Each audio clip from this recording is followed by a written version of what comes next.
6월 달 안에 유튜브를 하려고요. 그래서 이제 계속 생각만 하고 있다가 지금 어떤 식으로 할 건지 되게 고민이 많았는데,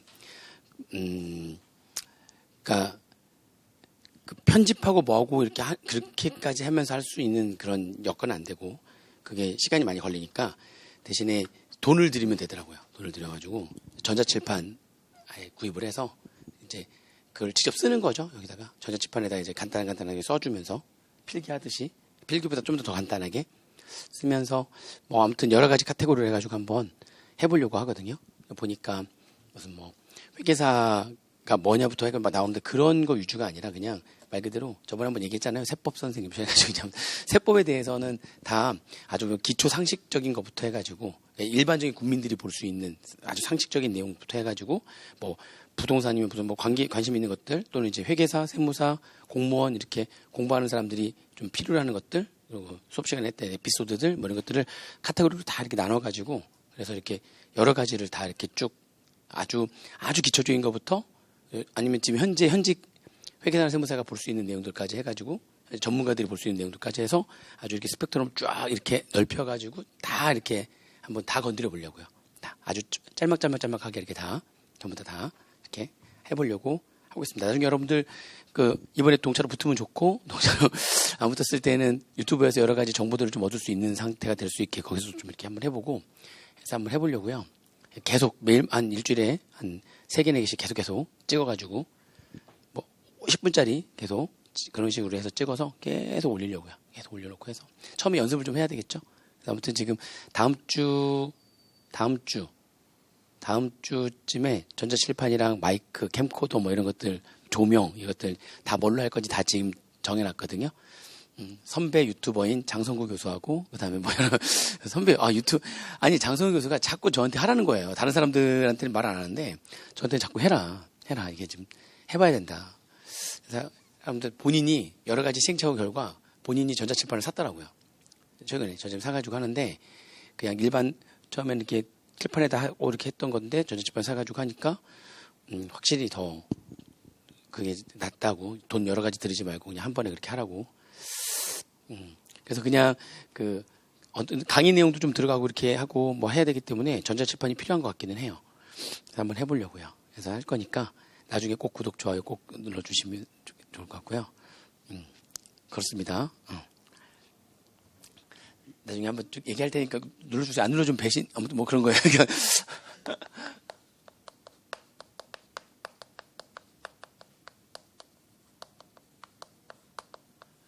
추정상속재산가액인데 이게 추정상속재산가액은 말 그대로 그러니까 아버지가 돌아가셨을 때 아버지가 재산을 남기지 않은 거죠. 재산을 남기면 상속세를 낼 것 같으니까 재산을 전부 다 팔아버리는 거죠. 다 팔아버리고 땅에 묻어버리는 거죠. 돌아가시는 순간은 재산이 안 보이는 거죠. 다 묻어져 있어요. 그리고 보물지도 하나를 남기는 거죠. 그래서 자녀한테 나중에 여기 딱 죽을 때 가면서 이렇게 좀 그래서 자녀가 알아서 그걸 찾아가서 그렇죠. 거기 막 아니면 이렇게 거기 막 이렇게 퀴즈가 있는 거죠. 어렸을 때 아빠랑 1년에 한 번씩 꼭 갔던 곳 기억나니? 먼저 거기를 기억해야 돼. 기억을 못하면 재산을 받을 수가 없어. 그거 막 기억해내야 되고 막 기억하고 그리고 거기 가면 이제 거기 딱 갔어. 도착한 다음에 뭐 그때 어느 무슨 나무 밑에서 놀았던지 기억하니? 뭐 이렇게 막 스무고개처럼 이렇게 그래서 막 찾아가가지고 땅을 파보니 거기 막 이렇게 돈가방이 들어가 있는 거죠. 그러니까 이게 돌아가기 전 얼마 전에 재산을 팔아버렸어요. 그래가지고 돌아가실 때 그 재산이 남아있지 않다면 그럼 분명히 그거는 금방 얘기한 것처럼 어딘가에 숨겨놓을 확률이 되게 높은 거죠. 그래가지고 그것들 아들한테 남겨놓을 확률이 되게 높은 거죠. 세금을 내지 않으려고 그렇게 할 수가 있기 때문에 돌아가시 전 일정 기간, 그게 1년 또는 2년일 수가 있는데 일정 기간 내에 그러니까 자산을 처분했거나 또는 예금에서 돈을 인출했거나 그죠? 아니면 은행에서 돈을 빌렸거나 근데 그 돈이 남아있지 않은 거죠. 어디 갔는지. 용도를 밝힐 수가 없다면. 돈을 빌린 것도 마찬가지예요. 지금 아버지가 재산이 지금 100억이 있는데 재산이 100억이 있어요. 근데 이걸 처분하기는 좀 아까운 거야. 그래가지고 보니까 빚을 내면은 그것만큼 또 빼주네. 과세가액 공제액에서. 그러니까 재산 지금 100억이 있는 상태에서 그걸 담보로 해가지고 빚을 70억을 내는 거죠. 전부 70억을 내요. 근데 낸 다음에 그걸 땅에다 묻어놓는 거죠. 70억 땅에다 묻어놓고 그러면 상속세 과세가액이 30억만 되는 거니까 그렇게 될 수가 있다는 거죠. 그러니까 지금 일정 기간 내에 자산을 팔지 않고 그 자산을 담보로 해서 뭘 해도 되는 거죠. 빚을 내도 되는 거죠. 빚 내가지고 걔를 묻어놔도 그것도 자녀들한테 몰래 상속재산을 상속을 하려고 하는 그런 의도가 숨겨져 있다고 보는 거죠. 그러면 그 일정 기간 내 채무 빌린 돈 70억은 도대체 왜 빌린 거냐? 용도를 밝히라는 거죠. 용도를 밝히지 않으면 묻어놓은 걸로 보겠다는 거죠. 묻어놓은 걸로 보겠다. 상속받은 재산으로 추정하겠다는 겁니다. 추정하는 거니까 용도를 밝히면 돼요.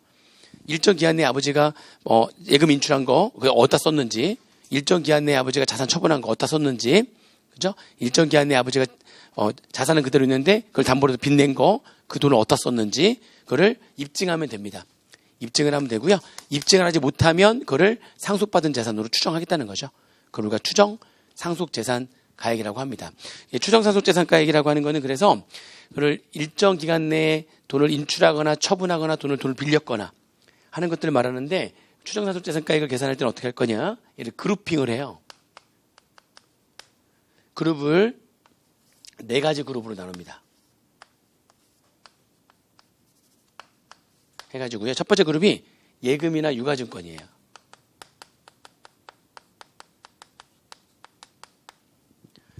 예금이나 유가증권 한 그룹 1그룹을 형성하게 하고요. 이 그룹은 부동산 및 부동산에 준하는 자산이에요. 이 그룹은 부동산 및 부동산에 준하는 자산을 2그룹으로 하고요. 부동산 및 부동산에 관한 권리.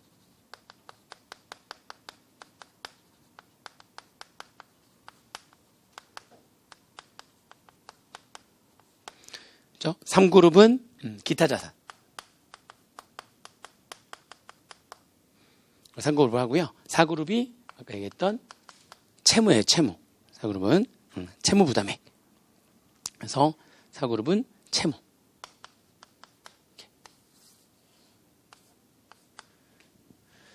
그룹을 이렇게 4가지로 나눕니다. 그룹을 이렇게 4가지로 나눠서 각 그룹별로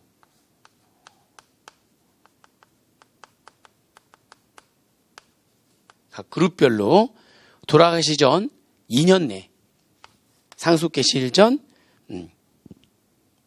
이게 뭐예요? 각 그룹별로 자산을 처분하거나 예금을 인출하거나 아니면 돈 빌린 금액이 각 그룹별로 판단하는 거예요. 전부 다 합계를 내는 게 아니라 다 그룹핑을 한 다음에 그룹별로 자산을 처분하거나 인출하거나 채무 돈 빌린 금액이 상속 개시일 전 2년 내에 5억 이상이거나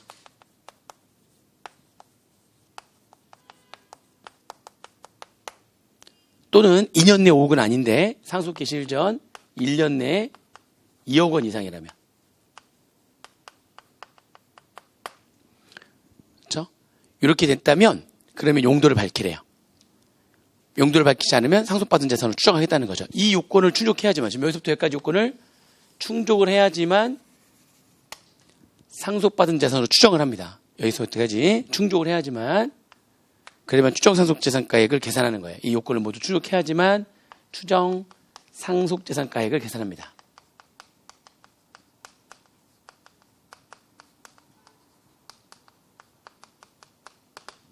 이 요건을 모두 충족해야지만 추정 상속재산가액을 계산하는 겁니다.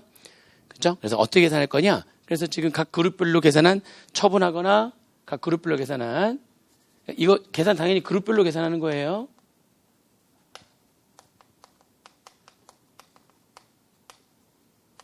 그룹별로 계산합니다. 각 그룹별로 처분하거나 인출하거나 그다음에 돈 빌린 금액 그죠? 여기서 용도를 입증하라고 그랬잖아요. 용도 입증된 금액을 빼고요. 용도가 입증된 금액을 뺍니다. 뺀 나머지 금액이 상속받은 재산가액으로 추정이 되는 거예요. 근데 나머지 금액 다 추정 상속재산가액으로 하지는 않고요. 용도를 밝히지 못했다 할지라도요. 다음의 금액은 또 빼줍니다. 둘 중에 작은 금액을 더 빼줘. 즉 다시 말하면 이 둘 중에 작은 금액은 용도를 안 밝혀도 된다는 거죠. 얘 빼고 나머지만 용도를 밝히면 추정 상속재산가액은 0이 되는 거니까 요 금액은 용도를 굳이 밝히지 않아도 돼요. 그죠?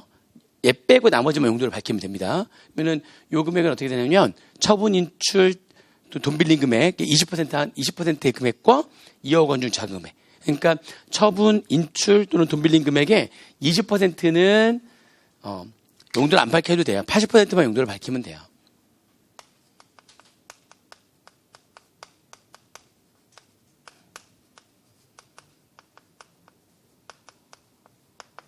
(2% 하고요. 2억 원 중에서 작은 금액은 용도를 안 밝혀도 됩니다. 80%만 용도를 밝히면 된다는 거예요. 그러니까. 그죠? 이렇게. 그러니까 이거는 어떻게 보면 상속인은 되게 중요한 내용 중에 하나예요. 아버지가 돌아가셨는데, 아버지가 돌아가시면은 돌아가시 전에 아직 아버지 의식이 있을 때, 아버지가 왜 보면 대충 마지막에 이제 좀 대충 이렇게 갑작스럽게 사고로 돌아가시지 않는다면, 그래서 연세가 있으셔가지고 돌아가신다면은, 돌아가기 전에 아들이 아버지 재산들을 좀 확인을 해봐야 돼요. 재산이 많으신 분들은 확인을 다 해야 됩니다. 실제로 확인을 해가지고 혹시나 아버지 재산 중에서 아버지 예금이나 이걸 다 확인을 해봐야 됩니다. 실제로 아버지한테 동의를 얻어서 아버지 이거 그 세금 문제도 있고 해서 미리 준비를 해야 됩니다. 그래서 뭐 좀 알아볼게. 아버지 예금 이렇게 해주세요. 이렇게 하거나 하시면 아버지 동의서 받으면 은행에서 다 이렇게 받을 수 있거든요. 받아보시면은 아버지가 갑자기 1년 전에 20억을 인출한 거야. 이렇게 지금 그런 것들을 다 알아내야 되는 거예요. 또 아버지가 분명히 아버지 명의로 해가지고 재산 등기한 것들이 있었는데 아버지 재산도 분명히 이 건물 아버지 거로 알고 있었는데 보니까 아버지가 3개월 전에 이 건물을 판 거야. 아버지 게 아닌 거야. 다 확인하셔야 되는 거죠. 갑자기 아버지가 돈을 아버지 재산을 담보로 해가지고 100억을 빌린 거야. 그거를 돌아가시 전에 그렇게 했다면 그게 다 확인을 하셔야 되는 거죠. 확인하지 않으면 그걸 내가 용도를 많이 밝히지 못하면 어떻게 되니까 20%까지는 괜찮지만 물론 최대 2억 원밖에 안 되는 거죠. 아무튼 그래서 둘 중에 작은 금액을 뺀 나머지 금액 용도를 밝히지 못하면 추정상속세가로 해가지고 상속세를 내가 엄청나게 내야 되기 때문에 재산이 많은 사람들 같은 경우에는 아버지가 마지막에 돌아가시 전에 도대체 자산 갖고 있던 자산들을 팔거나 인출하거나 또는 돈을 빌려가지고 그걸 무슨 짓을 했는지를 밝혀야 됩니다. 그래서 아버지가 살아계신지 알아야 되는 거죠. 아버지 이거 어떻게 하셨나요? 이렇게 물어봐야 되는 거예요. 그죠? 아니면은 아예 아버지가 연세가 많으시기 때문에 옆에 비서라든지 변호인이라든지 변호사라든지 한번 끼고 이렇게 하거든요. 그래서 그 내용들이 다 있습니다. 사실은. 이제 아버지가 혼자서 그렇게 하진 않겠죠. 응? 혼자서 갑자기 막 이렇게 조용히 아들 몰래 팔아가지고 아들한테 너 엿먹어라 막 이러면서 이렇게 이런 식으로 이런 식으로 하지는 않겠죠. 그러니까 그런 식으로 하지는 않겠는데 아버지하고 아들 관계가 안 좋으면 뭐 그렇게 할 수도 있겠지. 그렇게 해가지고, 뭐 약간 그렇긴 한데 요즘 뭐 하도 드라마가 많이 나오니까 뭐 내연녀한테 뭐 이렇게 해서 조용히 다 줘버렸거나 그냥 알게 모르게. 내연녀는 세금 하나도 안 내고 아들은 상속 실제로 받지도 못했는데 상속세 다 내야 되고 이제. 그렇잖아요? 내연녀만 이제 뭐 이렇게 좋아지고 뭐 이렇게. 그럴 수도 있겠죠. 보니까. 뭐 요즘 그런 드라마도 많이 나오고 하니까 이제 하는 얘기인데. 뭐 그럴 수도 있겠죠. 그러니까 만약에 아버지가 좀 사생활이 복잡해. 그러면 그거 좀 미리 알아보셔야 되고요. 아버지가 아버지를 믿는다면은 아버지한테 그렇게 할 필요 없어요. 알고 보니 아버지가 막 처분했어. 인출했어. 다 했어. 근데 그때 밝혀야 돼요. 세금 신고하기 전까지. 알아보니까 아버지한테 막 오해한 거야. 아버지가 지금 이 돈 다, 이 재산을 다 팔아가지고 뭐하고 막 오해하고 있었는데 알고 보니 뭐 고아원에 기부를 했다든지. 그러실, 100건 중에 한 건은 있겠죠. 그러니까 뭐 그랬다든지. 아니, 그런 것들을 어디에 남겨놨다든지 뭐 이렇게 해가지고 알고 보니까 그런 거야. 아버지, 그랬구나. 그래서 이제, 그럴 수도 있죠. 근데 그게 아닐 수도 있고. 그래서 이건 밝혀야 됩니다. 용도를 입증하는 거는 내 책임이에요, 오로지. 상속인이 책임을 져야 되는 겁니다. 상속인이, 이걸 용도를 입증해야 되기 때문에. 입증하지 못하면 세금을 내는 겁니다. 그래서 그런저런 이유로 다 입증하지 못할 수가 있잖아요. 본인이 아니잖아요. 아버지가 어떻게 한 거기 때문에 내가 본인이 아니다 보니까 요 정도 금액은 빼주는 거예요. 이것까지 다 100% 다 어떻게 입증을 해. 그러니까 요 정도 금액은 빼주는 겁니다. 그렇게 생각하시면 돼요. 빼고 나머지만 용도를 입증하면 된다. 그렇죠? 그래서 이렇게 해서 나온 금액, 요 금액이 추정상속재산가액이 되는 겁니다. 그렇죠? 뒤에 문제를 한번 여기까지 한번 풀어보죠. 여기는 추정상속재산가액은 당연히 추정상속재산가액은 계산했더니 그게 마이너스가 될 수가 있죠. 마이너스가 된다면 없는 걸로 보면 되는 거고요. 또 1번 문제를 풀어보겠습니다. 실제 1번이 추정 상속재산가액인데 다음은 2020년도 9월 10일 날 사망한 거주자 갑의 상속 개시 전 재산 처분 및 채무 부담의 내역이다. 자료를 이용해서 종류별로 추정상속재산가액을 계산하시오. 이렇게. 그래서 재산을 처분하거나 인출한 내역이 나와 있고요. 6가지. 채무를 부담한 내역이 나와 있는데 그룹핑을 합니다. 먼저. 그룹핑을 해야 되는 거예요. 예금하고 유가증권은 1그룹이죠. 2개 묶으시고. 건물과 토지, 그죠? 그 다음에 부동산에 관한 권리가 있었다면 이렇게 묶는데 건물, 토지 2개 묶으시면 되죠. 차량과 골프장 이용권은 기타 자산이니까 3그룹이죠. 묶으시면 되고 그 밑에 채무는 전부 다 4그룹으로 해서 둘로 다 묶으시면 되겠네요. 다 묶으시면 됩니다. 일단 묶으시고 그 다음에 이제 예금하고 유가증권만 가지고 보는 건데요. 먼저 그룹별로 처분하거나 인출하거나 돈 빌린 금액이 2년 내에 5억 이상인지 먼저 보는 거죠. 2년 내에 5억 이상이냐? 라고 하는 거 먼저 보는 겁니다. 보니까는 2018년도 11월 10일은 1년과 2년 사이, 2019년도 9월 15일은 1년 내네요. 1년 딱 1년 전이 2019년도 9월 10일이니까 1년 내하고 2년 내. 그러니까 2개 합해서 2년 내. 2개 합하는 거죠. 2개 합해가지고 2년 내죠. 그 2개 합해가지고 처분 인출 그리고 채무액이 5억 이상인지 보는 거예요. 2개 합했더니 5억 5천만 되네요. 지금 그러면 일단은 여기까지는 되죠. 이러면은 이제 추정상속재산가액을 계산을 하는 겁니다. 그룹별로. 문제 1번에 1그룹이죠. 예금과 유가증권 묶으셔가지고요. 예금과 유가증권에 대한 추정상속재산가액을 계산합니다. 2년 내 5억 이상이면 그거 갖고 바로 들어오면 돼요. 5억 5천만 원 예금과 유가증권은 5억 5천만 원이죠. 빼기 그 중에 용도 입증한 금액이 얼마냐. 그 중에 용도를 입증한 금액이 1억 5천만 원이네요. 빼고 그죠? 그 다음에 또 둘 중에 작은 금액을 빼는 거죠. 그 처분 인출한 금액 5억 5천만 원의 20%와 2억 원 중에서 작은 거를 빼면 되죠. 얘가 더 작네요. 보니까 그죠? 그래서 이거 빼니까 4억에서 이거 빼는 거니까 그죠? 얼마 나오냐면 걔가 얼마나 2억 9천만 원이 예금과 유가증권 1그룹에 대한 추정 상속재산가액이 되는 겁니다. 그렇죠? 그다음에 2번 2그룹. 2그룹은 이제 부동산 및 부동산에 준하는 자산, 건물, 부동산에 관한 권리, 건물과 토지에 대한 거죠. 2그룹. 2개 묶어가지고요. 2019년도 8월 8일이면 1년 전, 그 이전이죠. 1년과 2년 사이고, 2020년도 5월 10일은 1년 내고. 2개 합하면 이제 2년 내죠. 일단 2개를 합해가지고 처분하고 인출한 금액이 1억 8천, 2억 6천, 합계 4억, 4천, 5억 이상이 아니네. 2년 내 5억 이상이 아니죠? 그러면 두 번째로 보는 거예요. 그러면 1년 내 2억 이상인지 보는 겁니다. 1년 내 거는 건물은 1년과 2년 사이니까 1년 내가 아니죠? 1년 내 것만 보려면 토지만 봐야 되는 거죠. 토지만 가지고 보니까 2억, 1년 내 2억 이상 맞죠? 2년 내 5억 이상은 아니지만 1년 내 2억 이상, 2억 6천이니까 맞죠? 그러면 그 금액 갖고 들어오는 거예요. 2억 6천. 1년 내 2억 이상, 2억 6천 들어오는 거고요. 그 2억 6천만 원 중에 용도가 입증된 금액이 얼마냐면 1억 2천이죠. 그렇죠? 그 이 중에 용도가 입증된 금액 1억 2천만 원. 아니 그러니까 이번에 그 막 좀 여러 가지 일이 있었잖아요. 정의원 해가지고 뭐 이렇게 막 있었잖아요. 근데 거기에서 이제 이런 용도 입증하는 거 이거 되게 중요한 거잖아요. 근데 이제 처음에 나와가지고 이제 물론 이제 어제 또 나와서 뭐 이렇게 얘기했지만 아직 뭐 의혹이라고 하는 거는 밝혀진 건 아니고 자기 주장일 뿐인데 뭐 밝혀져야 되는 부분이 분명히 있죠. 왜냐하면 뭐 자산을 취득하거나 뭐 하거나 막 그랬던 거야. 소득이 없는데. 그러니까 이거 자산을 어떻게 취득했느냐. 그러니까 뭘 가지고 취득했다 했는데 그게 날짜가 안 맞잖아요. 그러니까 이거 입증하는 건 당연히 뭐가 맞아야 되는 거예요. 날짜가 맞아야 되는 거죠. 즉 다시 말하면은 2억 6천 처분했는데 1억 2천 용도 입증한 금액이 뭐냐면 이게 지금 언제 처분했죠? 2019년도 2020년도 5월 달에 지금 처분했단 말이에요. 근데 그걸로 해가지고 요 자산을 산 거래. 이걸로 뭐 어떤 자산 아니면 이걸로 기부를 한 거래. 근데 보니까 그래요. 근데 기부한 날짜 보니까 이 기부 날짜가 2019년도 12월 달이야. 이게 그 용도를 그 입증한 겁니까? 말이 되는 건가요? 아닌 거죠. 그러니까 이게 지금 이게 나눠져 있잖아요.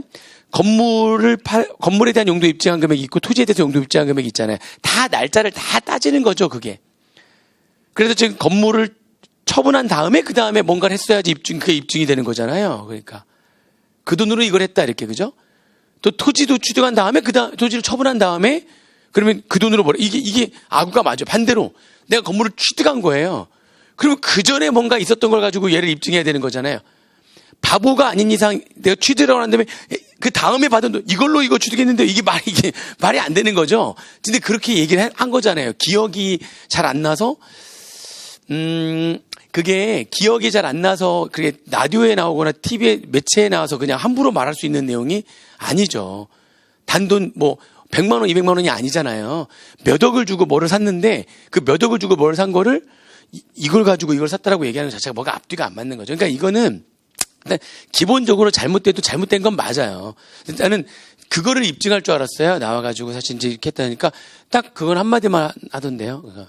회계 개인 계좌로 받거나 그런 거에 대해서는 자기가 좀 무지한 부분이 있었다는 식으로만 쓱 얘기하고 아니 그걸 그렇게 얘기하고 끝나는 게 아니죠. 그건 범죄인데 범죄가 될 수가 있는 건데 그건 횡령이 될 수가 있는 거기 때문에 그건 굉장히 자기가 그거를 밝혀야 되는 건데 지금 내용이 그렇지 않나요 지금? 안 그러면은 이걸 개인 계좌로 받고 이걸 했다는 거에 대해서 입증을 자기는 나와서 기자회견에서 한 게 없어요. 입증한 게 하나도 없어요.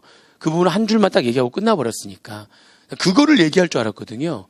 사실은 결국엔 그걸 못 밝힌 거죠. 그리고 그거는 그냥 검찰이 밝히려고 무슨 소리 하는 거예요. 자기는 못 밝히는 건가요? 자기가 당사자인데 자기는 못 밝히는 건가요? 검찰이 꼭 밝혀야지만 되는 건가요? 자기는 꽁꽁 숨겨놨으니까 찾아봐라 이런 건가요? 그러니까 이게 약간 이게 뭔가 잘못돼요. 아니 그거를 그 사람이 했던 일과 이런 거에 대해서 얘기하는 게 아니라 그거는 당연히 그거는 다른 얘기고 우리 이제 회계사 관점에서 봤을 때에 이걸 입증을 하느냐 입증하지 못했느냐 이거 되게 중요한 내용이라는 거죠. 근데 지금 이것도 마찬가지예요. 그래서 입증한다라고 하는 거는 당연히 이게 시기가 맞아야지 입증이 되는 겁니다. 시점이 맞아야 되는 거예요. 처벌하고 난 다음에 그 다음에 그 돈을 가지고 뭘 했느냐, 뭘 취득했거나 뭘 기부를 했거나 그 다음에 있었던 일이어야 이게 입증이 되는 거죠. 그렇게 돼야 되는 거기 때문에 뭘 취득했다 반대로 나중에 여러분들이 갑자기 아파트를 하나를 취득하잖아요. 회계사가 되자마자 회계사 된 다음에도 온다. 회계사 된 다음에 한 10년쯤 지나면은 그런 거 안 나요.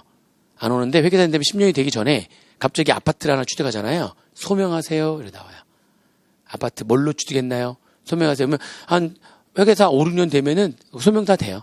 왜냐하면 이 소명 그것도 되게 어처구니가 없어요. 내가 왜 이런 얘기를 하는 거냐면 지금 뭔가를 취득했잖아요. 지금 그자도 마찬가지고 지금 이거에 대해서 소명하라는 게 나와요.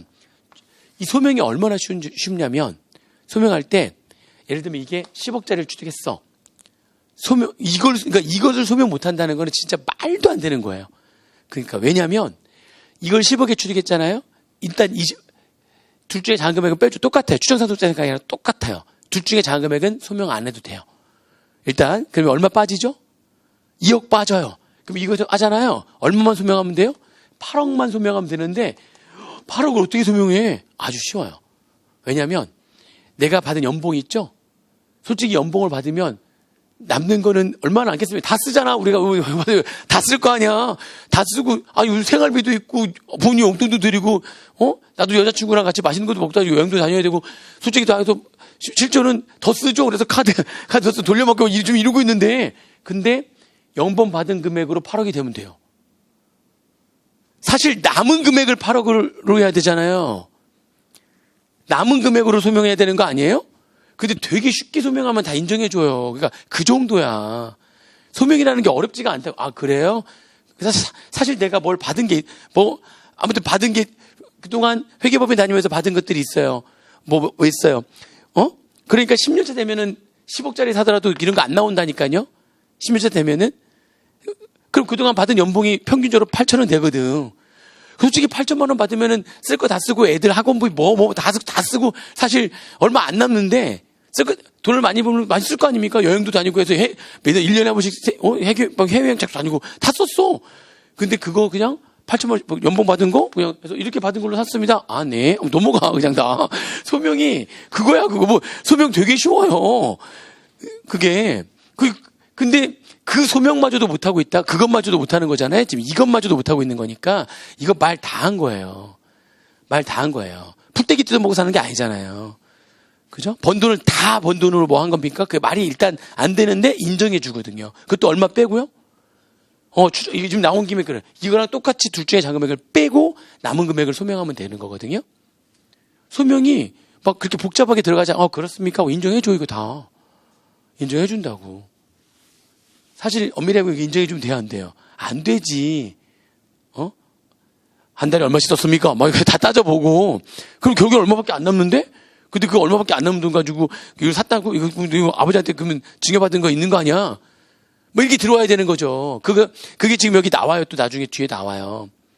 재산을 취득했어요. 그 재산을 취득했는데 소명하는 자료가 왜 나옵니까? 만약 소명을 못하면 그 나머지 금액은 뭘 받은 거니까 누군가로부터 증여받은 거 아니냐라고 하는 증여 추정이랑 또 연결이 된단 말이죠. 증여 추정. 이거는 뭐고? 추정 상속 재산가액이고.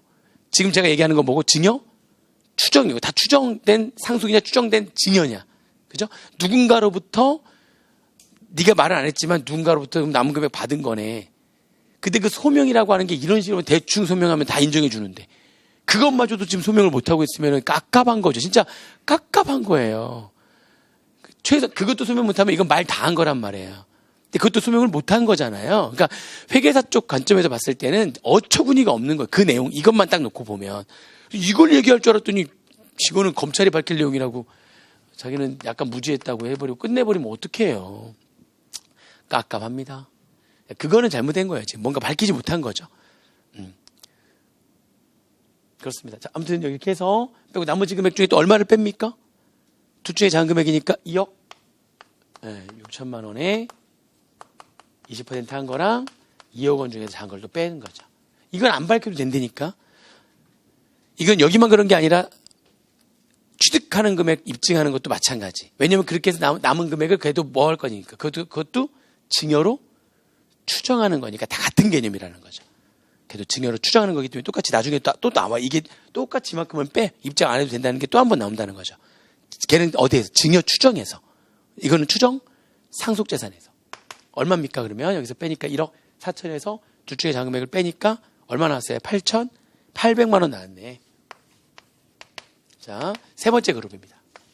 자, 이제 그룹별로 가는 거예요. 세 번째 그룹은 기타 자산이죠? 기타 자산에 지금 뭐가 있었냐면 아까 차량과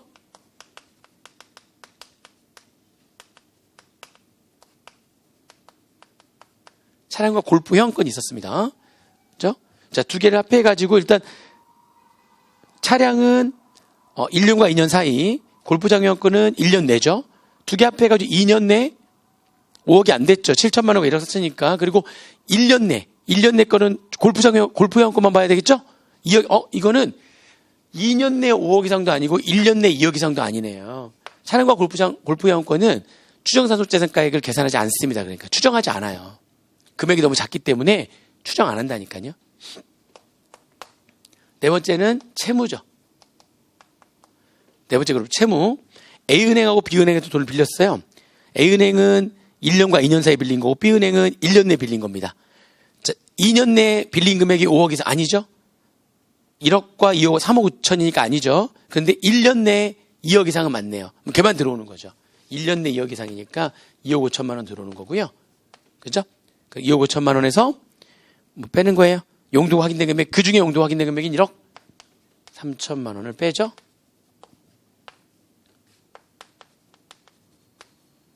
그 남은 금액 중에서 또 둘 중에 작은 금액을 빼는 겁니다. 그 빌린 돈 2억 5천만 원에 20%와 2억 중 작은 금액을 빼는 거죠.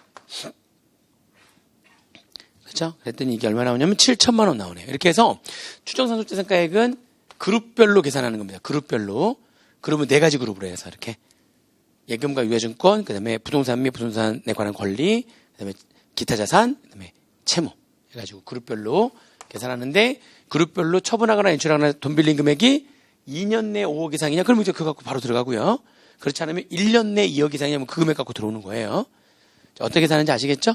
그렇게 한 다음에 그 둘 중에 하나가 돼야 이제 계산이 들어가는 겁니다. 그러면 그 금액 2년 내 5억 이상이든 1년 내 1억 이상, 2억 이상이든 그 둘 중에 하나 이제 됐잖아요. 그거 들어오고 용도 입증된 금액 거기서 빼고, 그죠? 그 다음에 요 금액은 용도를 입증하지 않아도 되는 금액, 둘 중에 작은 금액 또 빼주고. 그래서 남은 금액이 추정 상속재산가액이 된다는 겁니다. 그렇죠? 거기까지 더한 금액이 총 상속재산가액이 되는 거예요. 다시 이것도 용어를 좀 보실 필요가 있어요.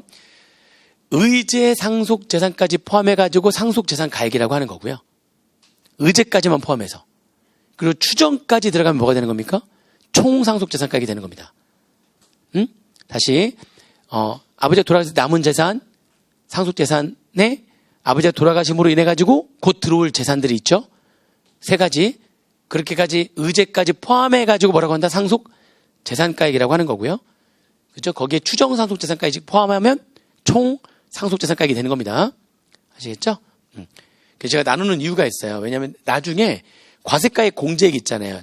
또 채무랑 공과금이랑 그다음에 장례비용 빼는 거금에 그 세 가지는 상속재산가액을 또 한도로 하거든요. 뭐까지 포함한? 의제 상속재산까지 포함한. 의제 상속재산까지를 포함한 얘는 요 금액은 얘는 별도로 원래 이런 게 없었는데 이게 한 2년 전인가 3년 전인가 개정돼서 들어왔어요. 원래 과세가액 공제액은 전체 금액에서 빼는 걸로 그러면은 사실 얘도 있고 얘도 있을 지금 여기 더해지는 거 만약 비과세나 불사님이 없다면 불사님이 없어요. 상속재산에 추정상속재산 더하고 거기다 증여세까지 더한 금액에다가 얘를, 만약 이게 없다면 이 금액에서 얘를 뺄 수 있잖아요. 그랬었거든요. 그런데 이게 3년 전에 이제 요거는 이 전체 금액을 한도로 하는 게 아니라 그 중에서 또 뭐만을 한도로 한다? 네. 얘만을 한도로 한다. 이게 3년 전에 들어온 거예요. 그러니까 별도로 상속재산가액이 뭔지도 알아야 돼요. 과세가액 공제액 요게 전체 금액을 한도로 해가지고 계산하는 게 아니라 요것만을 한도로 하거든요. 그래서 구분하셔야 됩니다. 총 상속재산가액이 안에 의제를 포함한 상속재산가액과 추정 상속재산가액이 있다는 거예요. 그래서 나중에 과세가액 공제액은 그 중에 뭐만을 한도로 한다? 그렇죠. 요것만을 한도로 한다는 거죠. 그렇게 정리하시면 됩니다. 됐죠? 자, 그 다음에 증여재산가액. 증여재산가액은 아까 얘기했듯이 증여재산가액은 초과누진세 회피를 위해서 세금 회피하려고 미리미리 사전에 증여를 하는 거죠.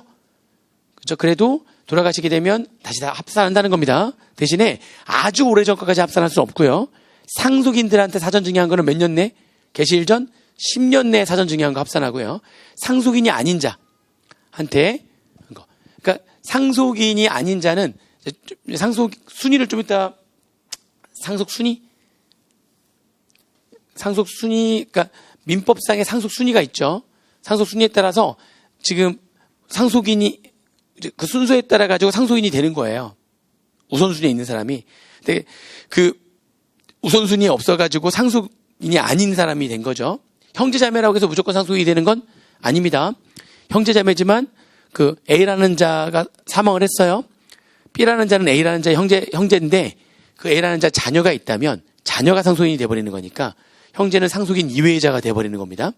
이렇게 상속 순위에는 있는데 우선순위에 없으면 상속인이 아닌 거죠. 그러니까 그 상속 순위에 따라서 우선순위에 있는 사람이 있다면 그 사람이 상속인이 되는 거고 그게 아닌 나머지 사람들은 다 상속인 이외의 자가 되는 거죠.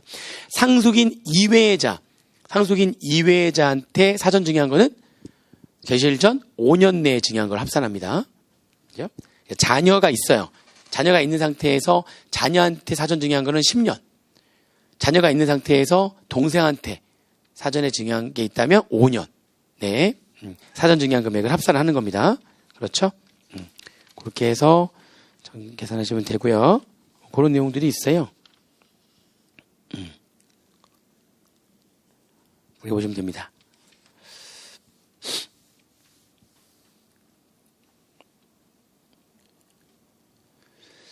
자, 그때 한 가지 좀 주의하실 게 있는 게, 요거 하나만 주의하시면 돼요. 그러니까 합산은 기간은 10년, 5년 내에 이제 합산하면 되는 건데, 보시면은, 이날이 돌아가신 날이고요. 이때 사전 증여를 이때 했어요. 아들한테. 10년 내에. 이날에 상속 개시일. 전 10년 내에 사전 증여를 이렇게 했거든요. 근데 아들한테 이때 토지를 사전에 증여한 거예요. 이때 사전 증여한 게 토지야. 근데 그 토지에 지금 사전 증여한 그 토지의 이때 당시의 시가는 10억짜리였는데 그게 이때 상속 개시 시점에 시가는 50억이 된 거예요. 그럼 상속 개시할 때에 이제 토지는 미리 증여한 거니까, 그렇죠? 토지는 미리 증여한 거니까 이때 상속 재산은 얼마냐? 상속 재산이라고 하는 거는 이때 당시에 있었던 재산을 말하는 거죠. 그렇죠? 거기에 이제 이걸 합산하는 거죠. 이걸 합산하는 건데 상속 재산은 이때 당시에 얼마 있었냐면은 100억이 있었단 말이에요. 이렇게. 그러면은 요 사전에 증여한 요 금액을 상속 재산에다가 증여산가액 해가지고 얘를 더할 거란 말이죠. 이렇게. 이 10억으로 해가지고 이 10억 때문에 증여세를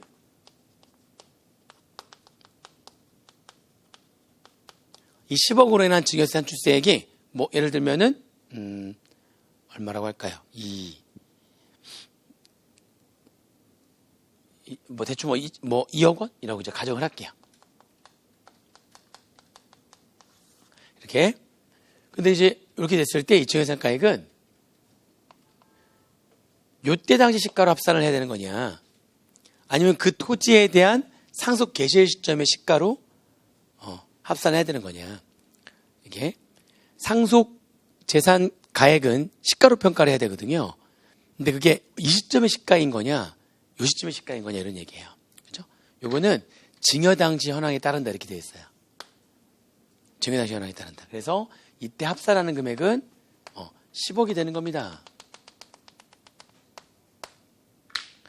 10억이 되는 거예요. 그렇게 해서 산출세 다 계산하고 초과누수세를 정해서 이때 냈던 요 세금은, 그렇죠? 요때 요 세금은 요때 증여세액 공제라고 해가지고 기납부세액이나 마찬가지잖아요. 증여세액 공제라고 해서 그래서 이제 2억을 빼주는 거죠. 금액은 이렇게 됐죠? 이렇게 들어가는 겁니다. 그래서 재산이 많은 사람들 같은 경우에 사전 증여해봤자 어차피 나중에 다 뭐 해가지고 합산해가지고 아까면 초과누수세로 과세하는 거니까 그러니까 의미가 없다라고 얘기할 수 있는데 그렇지 않아요. 시가가 이게 이 재산 많은 사람들은 예금만 갖고 있는 게 예금이나 주식 말고도 부동산도 많이 가지고 있고 특히 부동산 진짜 많이 갖고 있거든요. 생각해보세요. 지금 종로는 아니면 가끔 그런 생각 안 하세요? 딱 동네 갔어. 와, 이 많은 아파트는 다 주인이 있잖아요. 그죠? 근데 좀 심한 사람은 아파트, 제가 그런 얘기도 한번 하지 않았나요? 아파트를 동으로 갖고 있는 사람 이렇게 있다고? 아파트를? 아니, 지금 그분이 사망하셔가지고 그분의 자녀가 그분이 갖고 있던 주택을 상속받았는데 그분이 돌아가기 전까지는 우리나라에서 넘버원이 뭐 광주 사람이라고 들었는데 얼핏 넘버원이 1090몇 채를 갖고 있었다니까? 주택을 1000채 이상 갖고 있어요. 1000채. 법인이 아니야. 개인이 가지고 있는 주택 가장 보유수 1위가 1000채가 넘었는데 그분이 사망하셔가지고 돌아가셔서 그분의 자녀들이 그걸 상속을 받은 거예요. 근데 그 자녀들이 지금 현재 2, 3, 4등이에요. 300채씩 이게 그러니까 3명이서 300 몇 채씩을 가졌거든요. 그 300 몇 채씩 가졌는데 그 사람이 지금 현재 2, 3, 4등이에요. 자녀들이. 1등은 그때 당시에 2등이었던 사람이 그 사람 목표로 해가지고 쫓아가는 중에 그 사람이 사망하는 바람에 1등이 돼버린 거죠. 400 몇 채 갖고 있던 것 같은데 400 몇 채? 장난 아니죠. 그 사람들은 아파트를 동으로 갖고 있어요. 동으로 이렇게 주상복합 아파트 한 동 이렇게 그러니까 그렇게 갖고 있는 사람들이에요. 여기 동 저기 동이 이분 거야. 여기 거야. 그러면 그 중에 몇 호? 아니 그거 다 이렇게 동으로 갖고 있는 거예요. 아주 그냥. 근데 그런 사람들도 있어요. 장난 아니죠? 동을 갖고 있습니다. 자, 아무튼 이렇게 그러면 자녀들한테 이게 재산이 많은 사람들은요, 이 시가가 많이 올라갈 만한 데 있잖아요. 올라갈 만한 데는 미리 증여를 하는 거야. 증여를 안 하면 나중에 돌아가실 때 시가가 이미 그러니까 곧 올라갈 것 같거나 이런 것들은 미리 증여를 빨리빨리 해버리는 거야. 미리 증여를 합니다. 물론 이제 나중에 이제 또 요건이 나와요. 저희 증여세 공부할 때도 나오는데 갑자기 재산을 증여했는데 재산 가치가 현저히 또 증가해버리잖아요. 일정 기간 내에. 그것도 증여로 또 봅니다. 그런 내용이 또 나와요. 그런 내용이 나오긴 나오는데 아무튼 일반적으로 부동산 같은 경우에 뭐 집값 오르고 하는 것들 같은 경우에는 일반적으로 저쪽에 아파트는 좀 오를 것 같으면 걔네들 미리미리 사전에 증여하면 돼요. 어느 정도 시가가 좀 올라간 거 있잖아요. 물가 상승률보다 좀 더 많이 올라가는 것들은 미리미리 증여하게 되면 이 금액으로 합산이 되거든요. 그러니까 부동산 같은 경우에는 무조건 오른다고 봐야 되겠죠? 부동산 같은 경우에도 뭐 아주 뭐 시골에 있는 뭐 이런 땅들은 오히려 떨어지고 막 이렇게 하기도 하는데 그게 아니라 수도권 내에 있는 부동산들은 일반적으로 오른다고 보시면 되죠. 그럼 걔네들은 돌아가기 전에 부동산들은 미리미리 이렇게 증여를 사전에 하는 겁니다. 그러면은 나중에 합산하더라도 어느 시점에 시가로 합산이 되기 때문에 증여 당시 시가로 합산이 되는 거기 때문에 그렇죠? 그러니까 가만히 증여하지 않고 나중에 상속을 해서 내는 세금보다는 세금 부담이 합해서 가서 하더라도 금액이 더 작아질 수 있다는 거죠. 그러니까 사전 증여하는 게 무조건 의미 없다? 아니에요. 의미가 있습니다. 의미가 있어요. 사전 증여하는 게. 그러니까 이것만 하더라도 여기까지만 하더라도 재산이 많으신 주변에 뭐 재산이 많은 사람이 있어야죠. 그러니까 있어야지 말이 되는 건데 주변에 재산이 많은 사람이 있으면은 사전 증여가 의미가 있다는 얘기하고 그 다음에 나중에 여기 보시면은 이렇게 자산을 좀 포트폴리오를 구성해가지고 자산을 갖고 있게 하는 거죠. 이렇게 그룹별로 갖고 있게 하는 거예요. 이렇게. 그러면 나중에 이거를 요 정도 금액으로 처분하는 금액들은 숨겨놔도 괜찮다는 거죠. 2년 내. 그러니까 이거를 언제나 들키지 않게 하려면 매년 그룹별로 한다면 내가 언제 죽을 줄 모르니까 매년 인출하거나 갖고 있다가 인출하거나 처분하거나 채무하는 부담하는 금액을 매년 2억이 안 되게. 매년 2억이 살짝 안 되게. 그러면 2년 내에 몇 억이 안 되고 5억이 안 되고 1년 내에 2억이 안 되죠. 매년 1억 9,900만 원까지 이렇게 매년 계속 처분하는 거야. 인출하는 거야. 무슨 말인지 이해되시죠? 이렇게. 그럼 매년 그룹별로 그것도 하나로 몰아버리면은 그거밖에 안 되는데 그룹별로 하면은 각각 매년 2억이 안 되게 하면 되잖아요. 총 얼마까지 되는 거죠? 최대 8억이 살짝 안 되기까지 할 수 있죠. 딱 8억 이상부터 2억 이상부터가 되는 거니까 8억이 살짝 안 되게 해가지고 그 금액들을 계속 매년 묻어놓으면 그 뭐가 됩니까? 추정하지 않잖아요. 추정을 안 한단 말이죠. 그룹별로. 그죠? 그렇게 다 하면 됩니다.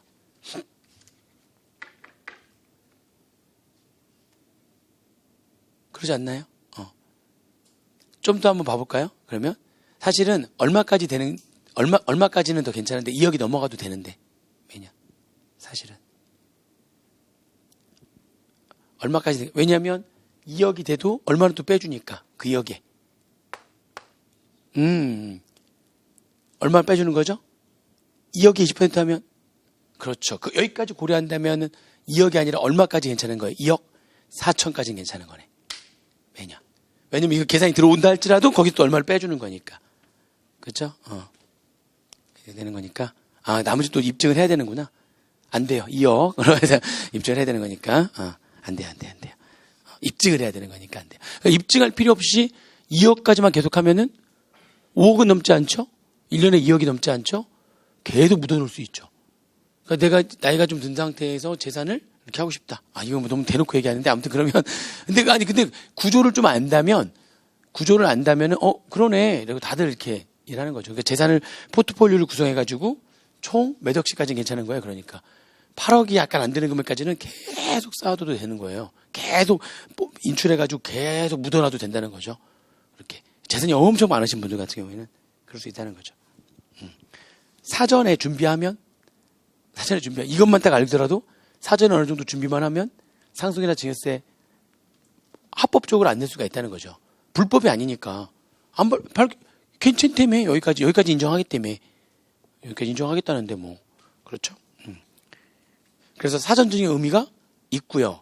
재산은 어떻게 갖고 있고요. 그룹별로 포트폴리오 구성해가지고 여러 가지 골고루 갖고 있고요. 골고루 가지고 있고 그리고 골고루 가지고 있는 거를 매년 2억이 안 되는 살짝 안 되게 계속 인출을 해도 괜찮다는 거죠. 그래도 밝히지 않는 거니까 그거는 추정하지 않겠다는 거니까 뭔가 그 정도 돈은 어디가 썼겠지 돈 많은 사람이니까 뭐 이렇게 보겠다는 거죠. 그러니까 상속받은 걸로 안 보겠다는 거죠. 그 돈으로 뭔가 했다고 보는 겁니다. 이게 나쁘지 않은 게 아니라 그렇게 해서 내가 받으면 나는 그 기부하고 뭐 이렇게 좋은 일 하면 되잖아요. 그렇죠? 그렇습니다. 자, 그 다음에 증여상가액에 대한 얘기도 했고, 비과세하고 불산입에 대한 얘기인데, 이게 비과세가 크게 두 가지가 있어요. 하나는 뭐냐면, 전쟁 또는 법수의 공무의 수행 중에서 사망하거나, 그러니까 군인이거나 공무원이었던 거죠. 군인이거나 공무원이어가지고 전쟁이나 또는 공무 수행 중에 사망을 했어요. 그죠?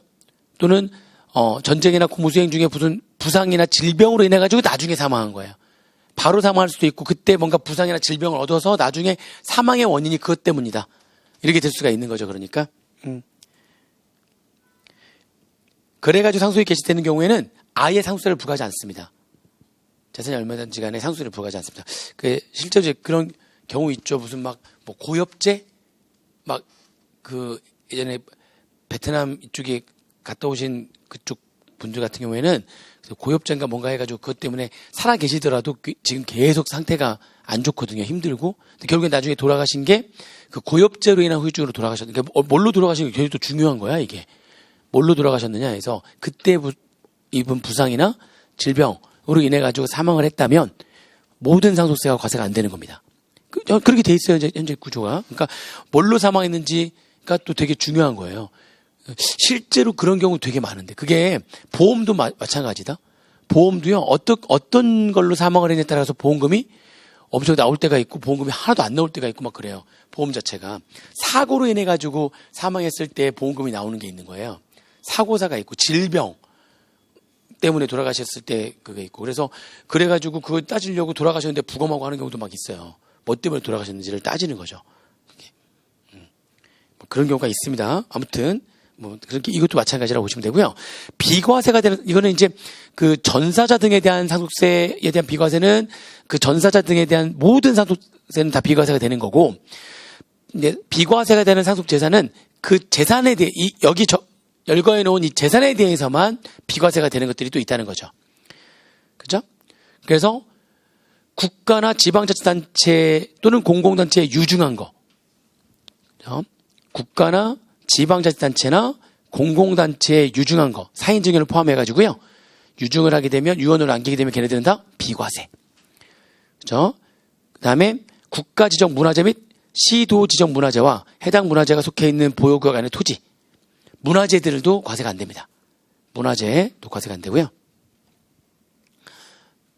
얼마 전에 지금 간송미술관? 이 간송이라는 분이, 이제 혼대 그분이 굉장히 어떻게 보면은 우리나라 문화재를 그분의 전 재산을 다 그때 당시에 돈이 좀 있었던 분이었나 봐요.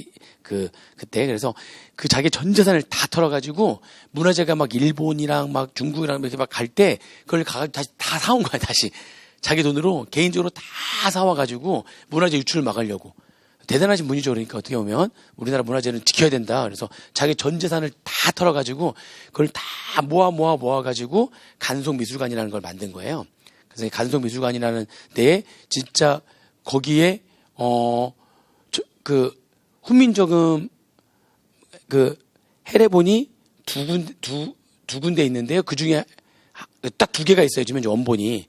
근데 원본이 두 개가 있는데 그 원본 두 개 중에 하나가 간송에 있어요. 나라에서 보관하고 있지 않아요. 그것도 다 그분이 개인적인 사재를 털어가지고 해가지고 자기 미술관을 만든 거야. 딱 해가지고. 그래서 그분의 지금 손자가 지금 이제 그 관장인데, 수익이 안 나오니까, 이게 어쩔 수가 없는 미술관을 보존하기 위해서 보물을 팔아서 보물을 지켜야 되는지 이런 상황이 돼버린 거예요. 그래서 이번에 그 문화재 중에 두 개가 나왔어요. 그 불상 그 두 개가 올라왔는데, 다들 안타까워 하더라고요. 그러니까 국가에서 전혀 도움을 주지 않고 있기 때문에 자기네들이 알아서 지켜야 되는데 그 지키는 거를 어쩔 수 없이 보물을 팔아서 나머지 보물을 지켜야 되는 이런 상황까지 돼서 되게 안타까워 하더라고요.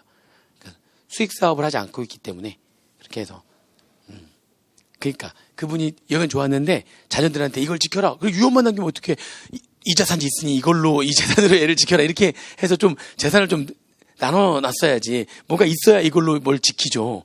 그죠? 단순히 이거에 대한 그냥 입장료만으로 어떻게 그걸 지킬 수 있을 수준이 안 되잖아요. 그죠?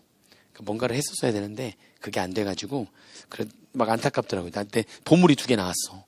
그래서 그 제목이 그거야. 보물 봐라, 보물 지킨다. 안타까운 내용이었어요. 근데 내용 그 기자도 막 되게 안타깝게 생각해서 글을 썼더라고요. 그러니까 근데 그 문화재 같은 경우를 재산으로 남겼으니까 그 아들과 손자든 그 문화재 다 문화재. 다 보물 뭐 메토 막 이렇게 문화재이기 때문에 그것들은 다 지적 문화재니까 사실 비과세가 됐었던 자산이었고요. 그 다음에 3번에 재산을 주재하는 상속인. 재산을 주재하는 상속인의 이제 재산인데, 그러니까는 종손이죠, 종손. 종갓집의 종손. 종손이 이제 제사를 좀 주재를 하잖아요. 그래서 그 제사를 주재하는 상속인의 갖고 있던 A, B, C는 비과세를 하는데 금액에 제한이 있습니다. A, B는 합해서 2억 원을 한도로 하고요. C는 별도로 1,000만 원을 한도로 합니다. 그래서 A가 피상손이 제사를 주재하고 있던 선조의 분묘에 속한 9,900제곱미터 이내의 금양임이야. 9,900제곱미터가 이제 3,000평이거든요. 평으로 얘기하면. 그 3,000평을 다른 말로 해가지고 1정보라고 합니다. 1정보라고 해가지고요. 3,000평을. 1정보. 그러니까 그 피상속인이 제사를 주재하고 있던 선조의 분묘에 속하는 9,900제곱미터 이내 금양임야라고 하는 게, 그러니까 묘지 보호를 하기 위해서 거기에 이제 나무라든지 돌 따위를 함부로 베거나 채취하거나 하지 못하게 이렇게 해놓은 땅을 금양임야라고 하는 거예요. 거기 묘지 보호를 위해서 주변에 나무나 거기 막 돌들 있는 거 함부로 나무 베거나 돌들 함부로 캐내거나 이거 못하게 이렇게 해놓은 그러한 못하도록 되어 있는 그러한 임야를 금양임야라고 하는 거거든요. 그 다음에 분묘에 속한 1980제곱미터 이내의 묘토인 농지, 분묘에 속한 분묘에 있는 600평이거든요. 1980제곱미터면 600평 그 안에 있는 묘토인 농지 또 비과세. 다만 A하고 B를 합해서 얼마를 한도로 한다? 2억을 한도로 한다. 그 다음에 족보하고 제사에 쓰이는 여러 가지 그런 것들을 재구라고 하거든요. 제사에 쓰이는 여러 가지 것들을 재구라고 하는데, 족보하고 재구는 1,000만 원 한도로 해서 비과세합니다. 정당에 유증을 하더라도 비과세가 되고요. 정당. 그 다음에 사내근로복지기금, 우리사주조합, 공동근로복지기금 및 근로복지진흥기금에 유증을 한 것도 비과세. 그 다음에 이재민 고금품 치료비, 불우환자를 돕기 위해서 유증한 거, 사회통념상 인정이 되는 이재민 고금품이라든지 불우이웃 돕기로 돈 내는 것들을 다 비과세. 그렇죠? 그 다음에 상속재산 중에 상속세 과세 표준 신고 기한 내에 국가나 지자체나 공공단체 증여한 재산. 무슨 얘기냐면 1번하고 차이점이 뭐죠? 1번도 국가나 지자체나 공공단체에다가 유증한 거잖아요. 1번하고 7번하고 차이점. 1번은 누가? 돌아가신 분이 유언으로 남긴 거고요. 7번은 누가? 상속인이 뭐 기한 내? 상속세 신고 기한 내. 상속세 신고 기한이 상속 개시속한 달에 말일로부터 6개월 내거든요. 6개월 내 상속세 신고 기한 내에 증여를 하는 거죠. 국가나 지자체나 이렇게 공공단체 증여한 것도 비과세하겠다. 되어 있습니다. 비과세 한번 쭉 읽어보세요. 비과세는 쭉 읽어보시면 되고요. 자, 과세가액 불산입은 전부 다 이제 공익법인이나 공익신탁재산에 관계가 되는 겁니다. 그래서 이 과세가액 불산입이라고 하는 거는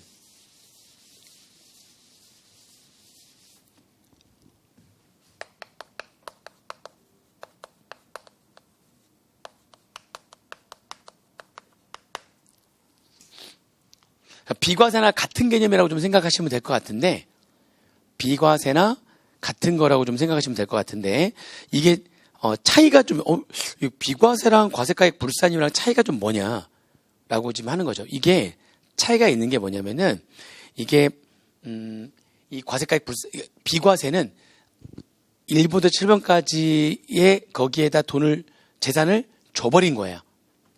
재산을 줘버린 거예요.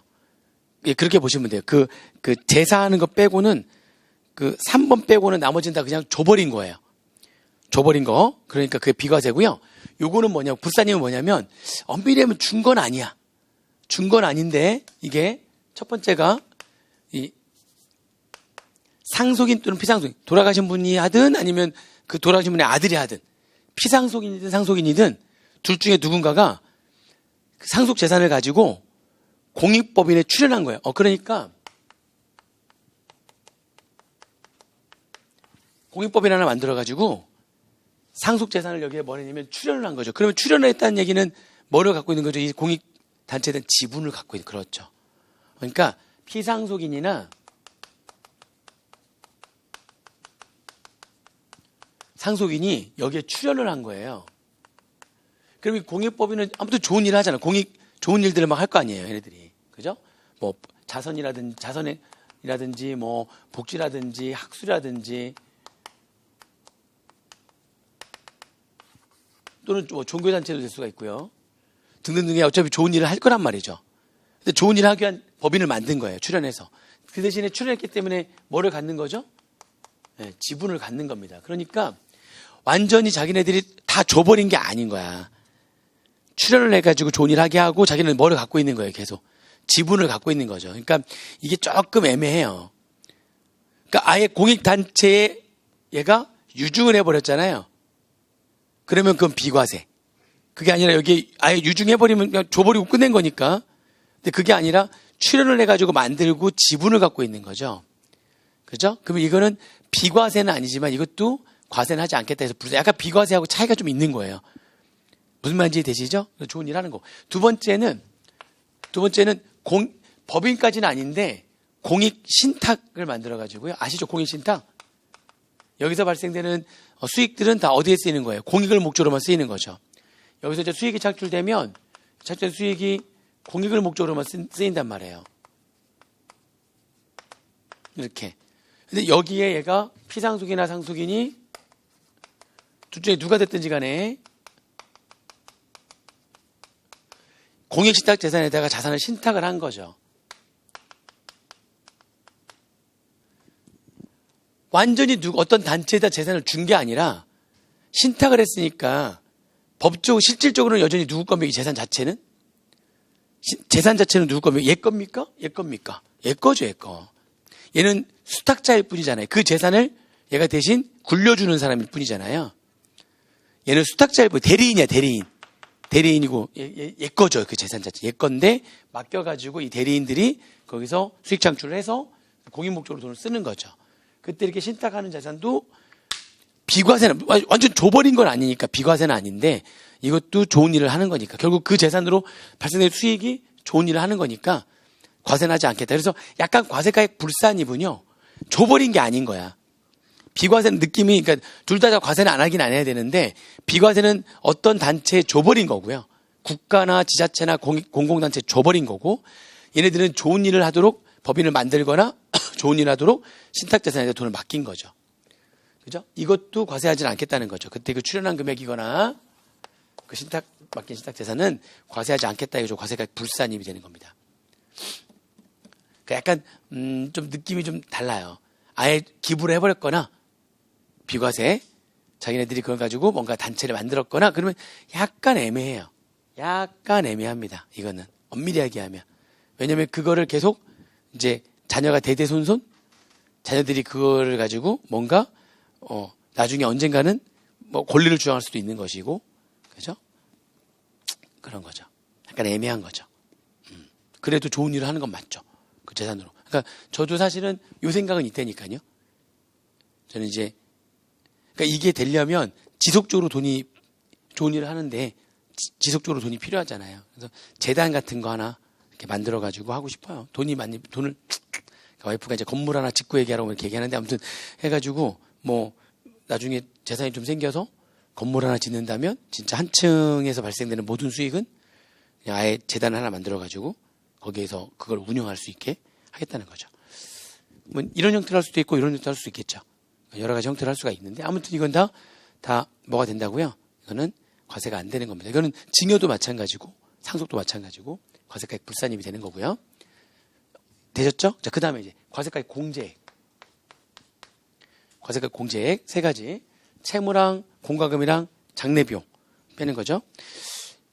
일단은 공과금부터 오는데 공과금을 상속 기실연재 피상속이 납부할 의무가 있는 그런 공과금을 안 낸 거죠. 그는 당연히 상속인이 그 의무를 승계하기 때문에 상속인이 승계한 조세, 공공요금, 기타 이와 유사한 것들은 전부 다 빼줘야 되는 거죠. 받은 재산에서 그 피상수에 내야 될 공과금 등, 그 공과금 등에는 이제 뭐 세금도 있고 여러 가지 다 포함되어 있는 거예요. 그죠? 그런 것들은 다 상속인이 다 납세 의무를 승계하는 거기 때문에 상속인이 내야 되는 거니까, 빼주는 겁니다. 걔를 뺀 나머지만 상속세를 내는 거예요. 그런데 상속인의 규칙 사유로 가산세나 천하초음이나 벌금 등이 나왔다면 그러한 공과금 등은 제외합니다. 안 빼준다는 거죠. 그러니까 언제까지 내라고 해가지고 지금 납세 고지서가 날라왔는데 그 고지서의 납부 기한까지 상속인이 안 낸 거야. 그 뒤에 가산세 같은 경우 납부지연 가산세가 붙을 거 아닙니까? 납부지연 가산세가 막 붙을 거 아니에요. 그 상속인이 언제까지 내야 되는데 안 내가지고 붙은 가산세는 당연히 과세가액 공제에서는 고려 대상이 아닌 거죠. 저기 들어가면 안 되는 거죠. 그러니까 걔는 상속인의 규칙 사유로 가산세나 천하초험이나 벌금 등이 나온 거라면 그거는 과세가액 공제액으로 하지 않습니다. 당연한 거고요. 그 다음에 장례비용인데요. 장례비용은 크게 둘로 나눠지는 거죠. 과세가액 공제에서 장례비용은 당연히 비용이니까 뭐가 있어야 돼요? 증빙이 있어야지만 됩니다. 비용이니까 장례비용은 증빙이 있어야지만 인정이 되는 거죠. 장례비용은 증빙이 있어야지만 돼요. 비용이니까 증빙이 있어야지만 인정이 되는 거고요. 장례비용은 두 가지를 더한 금액으로 하는 거죠. 1번은 일반적인 장례비고요. 2번은 봉안시설 사용에 소요된 금액을 말하는 겁니다. 1번은 일반 장례비, 2번은 봉안시설 사용에 소요된 금액.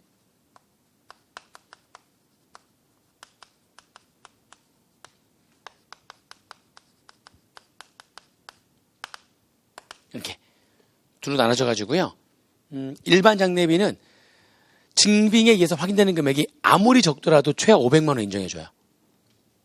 최하 500만 원부터 시작해서 최대 아무리 증빙에서 확인되는 금액이 많다 할지라도 1000만 원을 넘지 못해요. 최소 500에서 최대 1000만 원까지. 그러니까 증빙에 의해서 확인 없어. 증빙 없더라도 최하 얼마? 500. 증빙이 아무리 많아도 1000. 이 사이에 있는 금액은 증빙에서 확인되는 금액이 되겠죠. 증빙에서 확인되는 금액이 780이다 그러면 780만 원. 확인되는 금액이 1200만 원이다 그럼 1000만 원. 확인되는 금액이 350만 원이다 그럼 500만 원. 이렇게. 그래서 최하 500에서 1000만 원 사이에서 증빙에서 확인되는 금액을 일반 장례 비용을 합니다. 봉안시설 사용에 소요된 금액은 이거는 별도의 또 증빙이 있어야 되겠죠? 별도의 증빙에 의해서 빵원부터 최대 500만 원까지. 빵원에서 최대 500만 원까지 인정을 해줍니다. 500보다 많더라도 500까지만 돼요.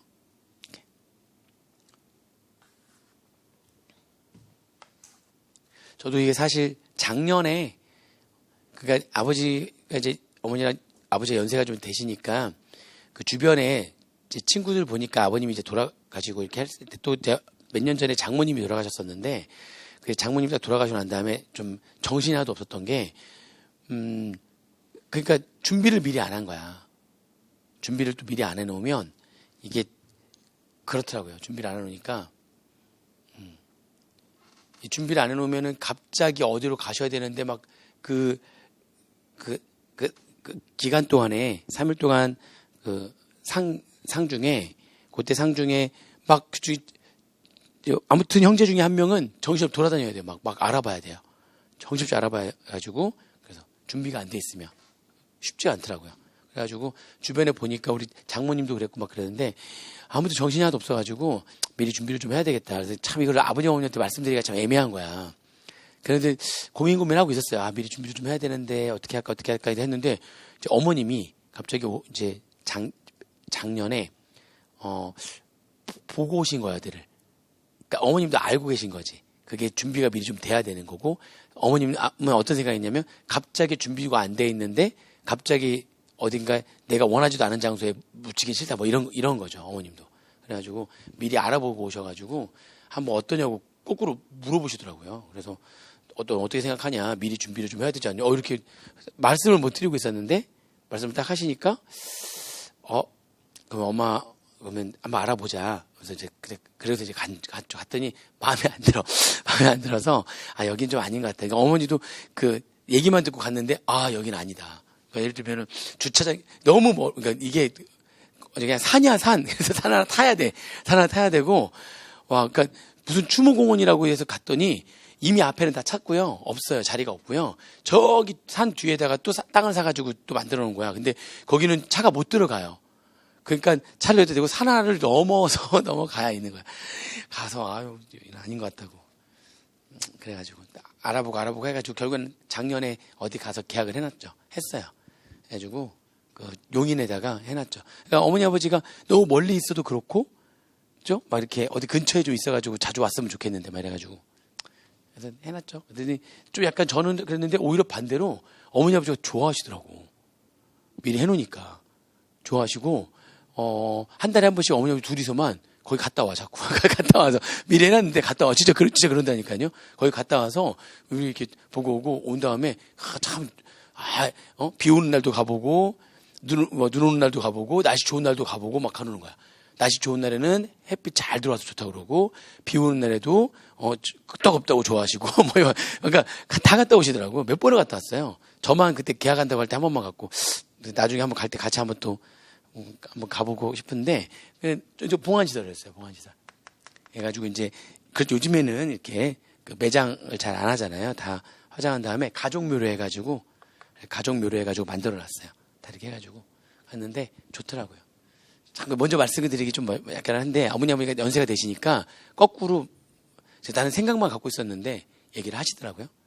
그래서 알아보고 이렇게 했는데, 나중에 여러분들도 언젠가는 이제 그런 일이 오겠죠. 그죠? 빨리 학교에서 빨리 돈 벌어 놓으세요. 그러니까 다 돈 들어가요. 다 돈입니다. 꽤 비쌌어요. 저 얼마까지인데요? 저 500만 원까지는 됩니다. 이보다 더 비쌌어요.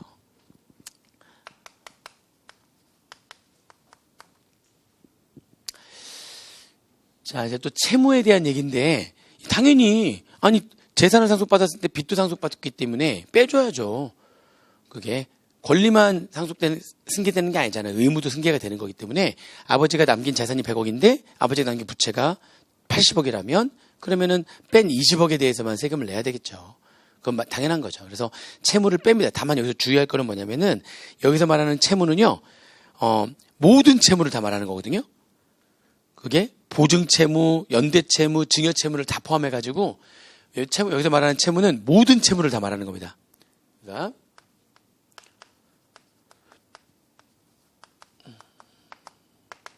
모든 채무를 다 빼는 거야. 다만 이제 증여채무라고 해가지고요. 증여채무라고 해가지고, 이게 증여채무도 있거든요. 모든 채무에 증여채무가 있는데, 증여채무도 포함합니다. 근데 그 증여채무는 일정 기간 내의 증여채무는 포함하지 않습니다. 그래서 증여채무가 뭔지만 아시면 돼요. 그러니까 차감해야 되는 채무는 모든 채무를 다 뺍니다. 모든 자산을 다 갖고 왔으니까 모든 채무를 다 빼야죠. 다 빼는데 증여채무도 포함한데요. 근데 증여채무는 일정 기간의 건 또 제외한대요. 증여채무가 일단 뭐냐? 증여채무라고 하는 거는 이게 아버지가 살아생전에 누구한테 그냥 증여를 한 게 아니라 약속한 거예요. 아버님하고 정말 친한 절친 친구가 있는데, 그 절친 친구는 진짜 고생을 같이 막 했는데, 당연히 왜 그런 거 있잖아요. 의사결정 한 번으로 인해서 아버지는 성공했는데 아버지 친구분은 그때 의사결정 한 번 잘못해가지고 망가진 거야. 근데 둘이 엄청 절친이야. 막 고생하고 하니까 아버지가 약속한 거지. 지금 내가 지금 하는 게 있는데 그것만 되면 자네한테 어디 있는 건물 하나를 줌세 해가지고 계약 쓰고 공증까지도 다 받았어요. 증여하기로 약속한 거. 증여를 한 게 아니라 내가 내년에 증여하기로 증여를 함세라고 증여하기로 약속한 거예요. 그게 증여채무예요. 근데 그런 상태에서 1년이 되기 전에 아버지가 돌아가신 거지. 그럼 그분이 뭘 갖고 오겠어요, 그러니까. 그렇죠. 그 공증받은 그거 서류를 갖고 오겠죠. 갖고 오고, 아들이 아버지가 돌아가셨는데 아버님 친구분이 오셔가지고, 이제 상중에는 그렇고, 상이 끝난 다음에 이제 가져오셔가지고, 자네 아버님이 나한테 이렇게 주기로 했네. 하고 공증한 거 이렇게 해가지고 보여주면은, 확인해 보니까, 진짜네? 그러면 아버지가 남긴 재산 중에서 그걸 그분한테 줘야 되겠죠. 그죠? 그러니까 증여채무도 채무예요. 그럼 이때 지금 돌아가신 때 상속계시일날 아버님 재산이 지금 100억이 있는데 아버지가 이때 증여채무 아버님 친구분한테 10억 주기로 약속을 했거든요. 이렇게. 그러면 아버지한테 받은 상속 재산에서 10억을 내가 줘야 될 거 아니에요. 10억을 드려야 될 거 아니에요. 그죠? 그러면 나머지 얼마만 상속세를 내야 되는 겁니까? 90억에 대해서만 상속세를 내야 될 거 아니에요. 증여채무도 빼야지. 그러니까 당연히 빼야 되는 겁니다. 이게 증여채무도 채무니까 그래서 그래서 90억에 대해서만 상속세를 내게 해야 되겠죠. 자, 그런데 이제 증여채무도 채무라는 거 이해되시죠? 증여채무는 증여를 한 게 아니라 나중에 언제 증여하기로 약속한, 그래서 공증 서류가 있는 거죠. 그러한 채무를 말하는 건데요. 자, 아버지가 그러면 이때 아버님 친구분한테 실제로 증여를 한 거야. 돌아가시기 전 몇 개월 전에.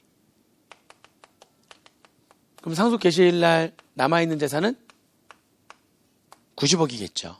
이렇게. 이해되세요? 얘랑 똑같이 한 10개월 전에 이렇게 얘는 증여하기로 약속했고 얘는 실제로 증여했고. 이렇게. 그런데 우리가 아까 증여상가액 상속인 이외자는 상속 개시일 전 몇 년 내에 5년 내에 상속 개시일 전 5년 내에 사전에 증여한 금액은 어떻게 한다고요? 다시 이때 상속 개시일 날 90억밖에 없지만 여기에 증여상가액을 10억을 합하는 거죠.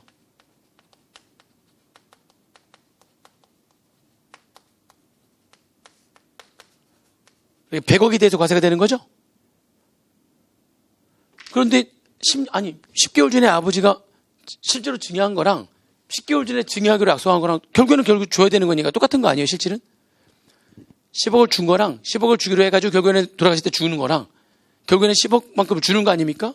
근데 마찬가지로 상속 개시일 전 몇 년 내에 5년 내에 증여하기로 아버지 친구한테 약속한 게 있다면 똑같이 얼마에 대해서 증여세를 과세해야 되는 거냐면 얼마에 대해서 상속세는 똑같이 100억에 대해서 상속세가 과세가 돼야 되거든요. 증여채무는 채무로서 공제를 해준다고 했는데 증여채무는 채무로서 공제를 해준다고 했는데 일정 기간 내에 증여채무는 일정 기간 내에 증여상가액이 상속세 계산할 때 합산되는 거나 합산이 되기 때문에 그거랑 형평성을 유지하기 위해서 일정 기간 내에 증여채무는 채무로서 공제하지 않는다는 겁니다. 그래서 얼마에 대해서 똑같이 과세가 되게 100억에 대해서 과세가 돼. 실제로 증여하더라도 합산하잖아. 기간 내에 증여한 것들은 합산해가지고 100억에 대해서 과세가 되는 거잖아요. 그러면 그 똑같은 기간 내에 증여하기로 약속한 금액도 빼면 안 된다는 거죠. 똑같이 얼마에 대해서 과세가 돼야 되는 거니까. 100억에 대해서 과세가 돼야 되는 거니까. 똑같이 빼면 안 된다는 겁니다. 이해되시죠? 그래서 이 증여채무는 또 모든 채무에 포함이 되긴 하는데, 그죠? 상속인 할 때는 상속개시일전 10년, 상속이 이외자는 상속개시일 5년 내에 증여채무는 채무로서 공제하지 않는다는 겁니다.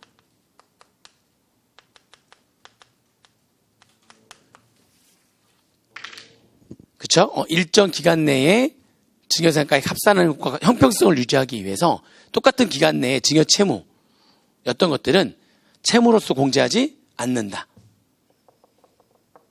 그렇게 해서 정리하시면 되겠습니다. 그런 내용들이 거기 나오는 거고요. 그렇죠?